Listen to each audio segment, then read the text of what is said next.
Greetings everybody out there in the watch-loving world. It is 10:30 p.m. in the beautiful Midwestern United States.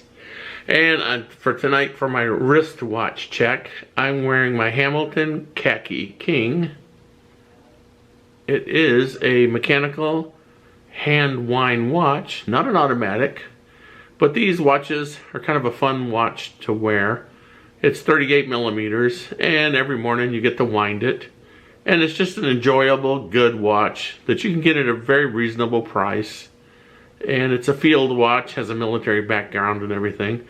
For those of us who served in whichever branch of service, Army, Navy, Air Force, Marines, Coast Guard. But this is has a lot of military heritage to it, this Hamilton Khaki Mechanical. But the watch I want to talk about tonight is one of the two watch brands that went up Mount Everest with Sir Edmund Hillary and his guide back in 1953, I believe it was. One of those watches was a Rolex Oyster Perpetual, and then afterwards Rolex branded the watch the Explorer. Good marketing, you know. You send your Oyster Perpetual up, it climbs a mountain, and Rolex, I'm sure, backed the expeditions to Everest. And the other watch that went up, though, was from the United Kingdom. It was Smith's. And so anyway, I got myself, I bid on a Smith's Commando, which is a 36 millimeter watch, which is good for me. I've wore 34 millimeter and up.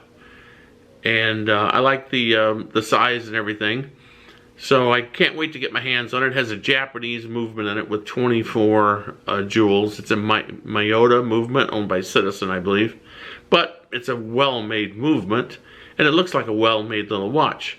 So I'm waiting for it to get shipped from the United Kingdom, and I just ask myself, you know, I mean, these things are about 400 Great Britain pounds, about 400 quid, my friends would say. And that translates to a little over 500 US dollars. So for a little over 500 US dollars, it's a classic made watch.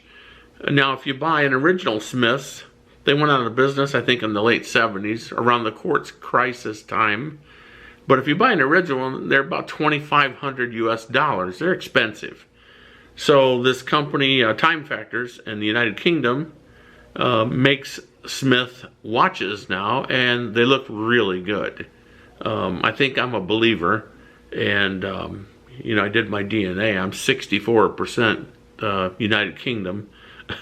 So I guess it's a good thing to buy this little Smith's watch. Can't wait to get my hands on it. They're actually harder to get than a Rolex that I could see. So I'm looking forward to getting it and everything. But for the price and for the watch you're getting, I think it's a good deal. And I'm always looking for a good deal. And I just wonder, you know, how much you have diminishing returns with watches. Okay, I mean, this Hamilton here, and these things are running, now will you focus there for me? Okay, these little Hamilton watches,